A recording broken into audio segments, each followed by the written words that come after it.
Hello everyone, I am Rahul and welcome back to my channel Rahul Education Academy, and the topic of this video is Millikan's oil experiments. It was through this experiment that the correct charge of the electron was determined. In 1897, when J.J. Thomson described the E by M ratio, that is the charge by mass ratio of electrons, a new question arises. What is the accurate charge of electrons? I have discussed about that experiment, the charge by mass ratio determination done by J.J. Thomson in the previous video. So I'll recommend to watch that video before you proceed further to this video to have a better understanding of the concept that I will be teaching today. So coming back to today's topic, R.A. Millikan was a famous scientist who performed oil drop experiments to correctly determine the charge on the electrons. And as the name suggests, he used oil for that purpose. So let us first understand about the setup of the experiment. In the experimental setup, he used two charged plates. One was positively charged and one was negatively charged. These plates were activated when a potential is passed through them, resulting in the generation of an electric field. You had an atomizer which can sprinkle air drops into very small particle like quantity, in very small fine particles. You had a X-ray from the source. The reason X-ray source was used was to atomize the air molecules. As you can see, within the setup, apart from the air molecules and between the two plates, you only have air. So air was the medium in this experiment, and this was used. X-ray was used to ionize the air molecules. And when an oil drop is between the two plates, those oil drops were visualized using telescope, and the experiment only focused on those oil particles which has passed through one of the plate which will be positively charged, and it is between the positive and negatively charged that the oil drop was examined, and based on that the properties of that oil drop was investigated, through which Millikan determined the value of charge of the electron. So this experiment was performed under two conditions, and we will discuss about those two conditions step by step. So the first setup, the first condition in which experiment was performed was when there is no electric field. Electric field is switched off. That is, there is no electric field which is acting on this oil droplet which is under investigation. The oil drop is under free fall. So you sprinkle the oil droplets, it passes through the hole from the positive plate, and it goes from there to the bottom, from up to here.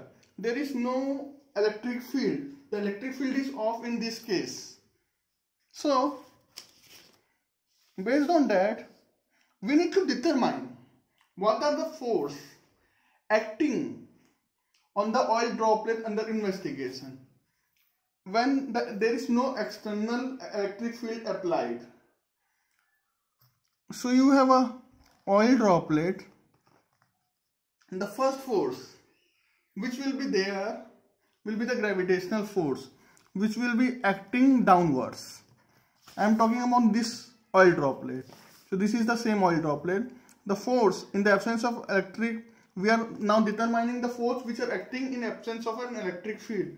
We will have a gravitational force Fg. and we'll have a thrust up force due to air, a buoyant force. Sorry, I'll write a buoyant for FB. This is FB. Now, why this force? Now, you see, when air droplet is coming from top to bottom in a free fall, the medium is air. So there is some force exerted on the oil droplet by the air. There is some force which is exerted by air on that oil droplet, and that force is opposite direction to the direction of the gravitational force. So air is putting some force on the oil droplet, and the direction of that force is opposite to the gravitational force.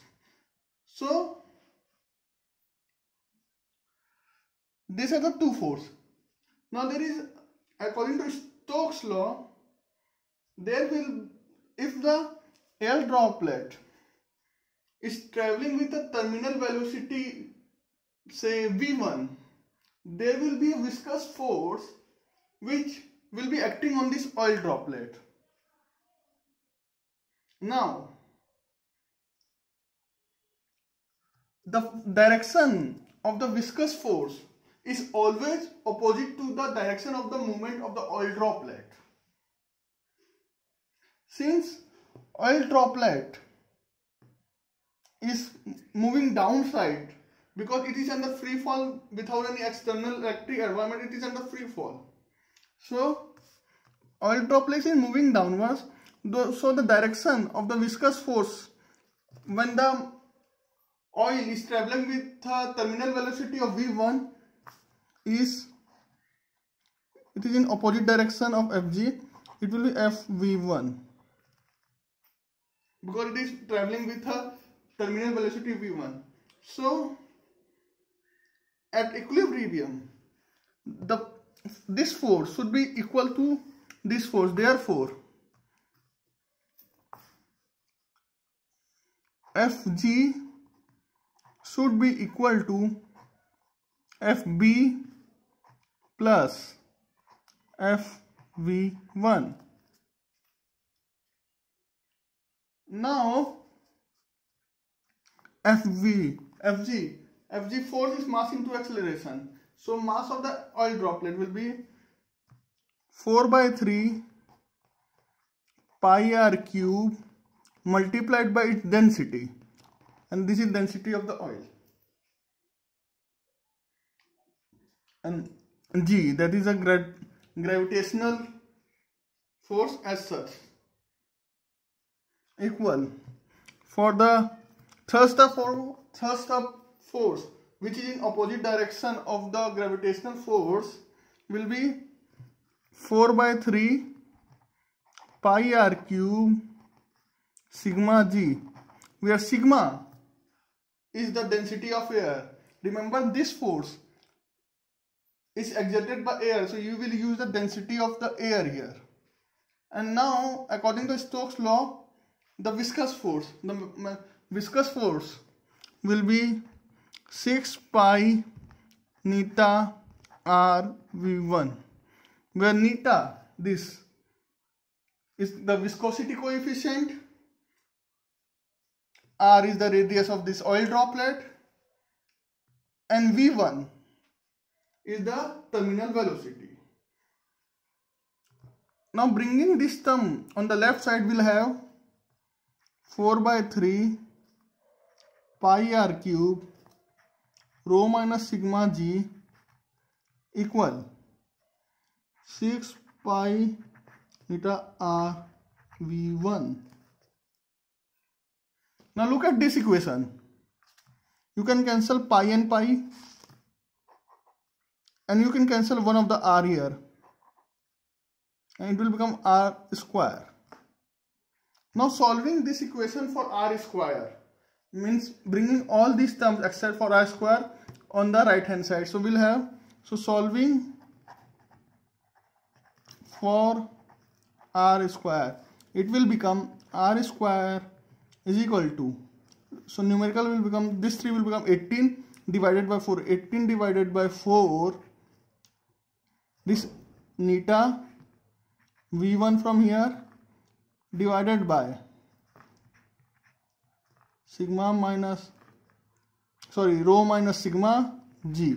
So this is will become 2, this will become 9, and solving for r will get root over 9 by 2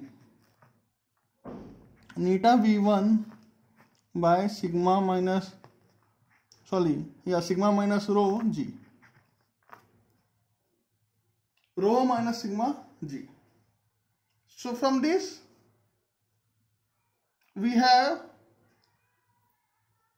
the formula for r, that is for determining the radius of r. So in the absence of electric field, you can determine the radius of r. This equation will be further important as I discussed further in this video. So as of now, we know the radius of the oil drop from this formula.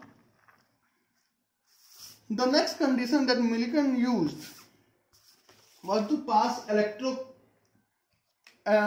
current through two plates, and that current will affect the behavior and the force exerted on this oil drop. And now let us understand what are the force exerted on the oil drop in the presence of an electric field. Now, the first force is always, gravitational force will always be there, Fg. So now, because if gravitational force is going downside, you will have the buoyant force or the thrust up force because of air, which will be Fb. Now you remember, you see, this is a positive plate and this is a negatively charged plate. And because of the electric field, because the oil drop and the electrons are negatively charged, you will have the moment of oil drop upwards because of the electric field. Because now this both plates are activated and oil drop is negatively charged because of electrons, this oil drop will tend to move upward because negative electrons will attract positive side of the voltage. So the electric force exerted by electric field Fe will be on the top side. Now suppose the moment in this case, the terminal velocity of oil drop in this case is V2, and as I said just few minutes before, that the direction of the force exerted by the viscous force, the direction of the viscous force is always opposite to the movement of the oil droplet. In this case, oil droplet is moving upward because of the electric field. So the viscous force will be in this case toward downside. And if the terminal velocity V2, we'll write FV2. So again, I'll explain. You have a gravitational force which is going downside because of gravity. You have a buoyant force which will be upwards because of the air, which is putting a force on the oil droplet. You will have an electrostatic force which will be on upward side because now this oil droplet is attracted to the positive plate. So you have an electrostatic force in the up direction, and the viscous force, the direction of viscous force is always opposite to the direction of movement of the oil droplet. So movement of oil droplet is upwards, so the viscous force will be downside. So at equilibrium, you will have Fg plus Fv2 equal Fe plus Fb. as I wrote in the previous page, for force exerted on the oil drop without electric field, Fg will be 4 by 3 pi r cube rho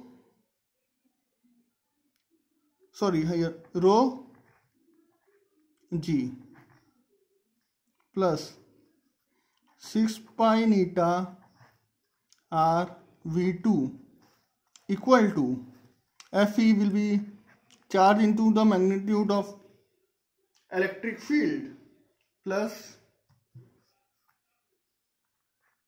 4 by 3 pi r cube, this is the buoyant force, r cube,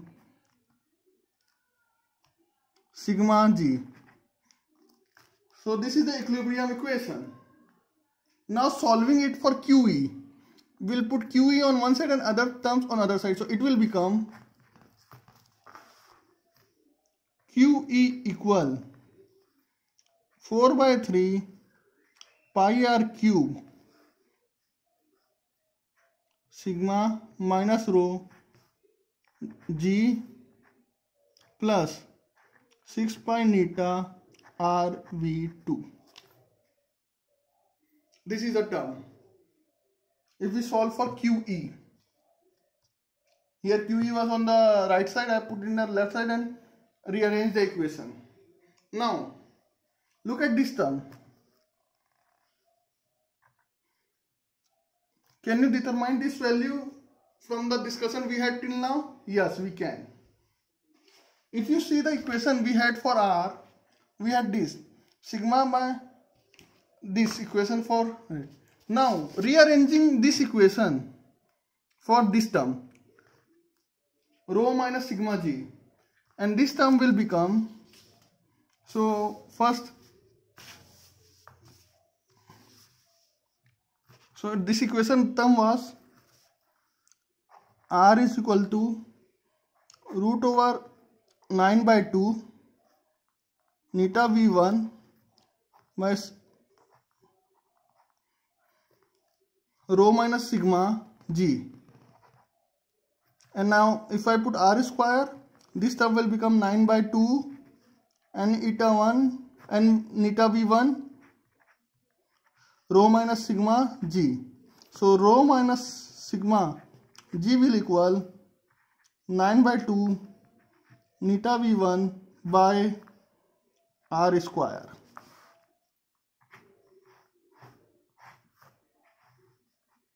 I just rearrange this equation, nothing else. I just rearrange this equation for rho minus sigma g. And now I put the value of this term in the equation that I am currently determining, this term. So the equation will become QE equal 4 by 3 pi r cube into 9 by 2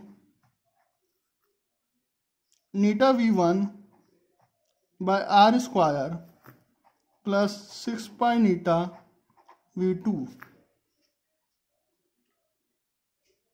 So here if you see, this will cancel to become 3, this will cancel to become 2, this will cancel with r square, and so the QE will equal 6 pi neta v1 plus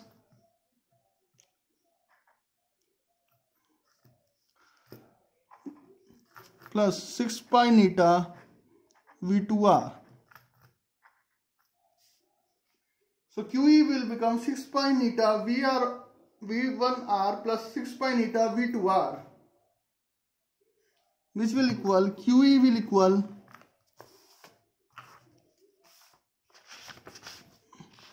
QE will equal 6 pi neta r v1 plus v2, and hence Q will equal 6 pi neta r v1 plus v2 by E. Now you again had the value of r from the first equation. You had the value of r, so you just put up this value of r in this equation. So the equation for Q will become 6 pi neta V1 plus V2 by E root over 9 by 2 neta V1 by rho by sigma G. So this equation is the charge of the electron. So hence from these two experiments Millikan derived the radius of the oil drop and the charge of the electron. So as you can see, you can easily derive these two equations. But I want to clarify here, for a class 11 student, the derivation of these equations might not be that necessary, but it's always good to have this information. But if you are someone who is in the first year BSc or preparing for quantitative exam or preparing for an interview, knowing to derive these two equations can be very helpful in all aspects. So there were two things done in this experiment. The force exerted, the force on the oil drop in the absence of electric field was evaluated, and from that we came to know about the radius of the oil drop. And the second, force exerted on the oil drop in the presence of electric field. And based on that, it was determined that the charge on the electron will be this. Now, based on the experiments, what Millikan derived was that the charge on the electrons was usually 0.6 minus, it was 1.6 into 10 to the power minus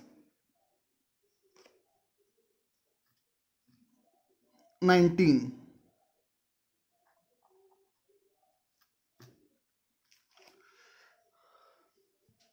The charge on the electron was determined to be minus 1.6 into 10 to the power minus 19 coulomb. This was the charge. This was the charge that was determined by Millikan in his experiment. But at that point, there were certain controversies about the very accurate value of this, whether it is the exact value or it is a similar value to the magnitude of charge of electron. Today, we know the exact charge of the electrons, and the exact charge of the electron today is known to be minus 1.602176 into 10 raised to the power minus 19 coulomb. So it was commendable that almost more than 100 years back, just from a oil drop experiment, Millikan almost accurately predicted the value of the electronic charge. Now you have the magnitude of electronic charge from the Millikan oil experiment. Now you can use this magnitude of charge Q or E and use the charge by mass ratio we determined in the J.J. Thomson experiment in the previous video to determine the mass of the electron. And if you use this quantity and use the charge by mass ratio given by J.J. Thomson, you will see that the mass of the electron is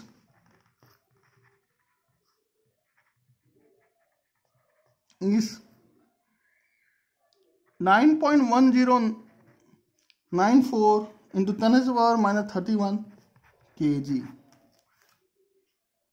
So what I'll suggest is to you go through the JJ Thom's previous video that I explained, and you go through this video and you try to understand both videos simultaneously in continuation, and how you will see from the charge to mass ratio, and using that information you can accurately determine the mass of the electrons, because the charge of the electron is now known by Mulliken oil experiment. So that's it for today's guys. I've tried my best to explain this topic, but this was a little bit more advanced topic and more complicated equations. So let me know if you don't understand any part of it, or you want me to explain any part again. Please write in the comment section what you like about this video, what you don't like about this video, as it will help in preparing better videos and explaining the content in a better way. If you want to support me, please like, subscribe and share this video as much as possible. So that's it for today's guys. I'll be back with the next video soon. Thank you.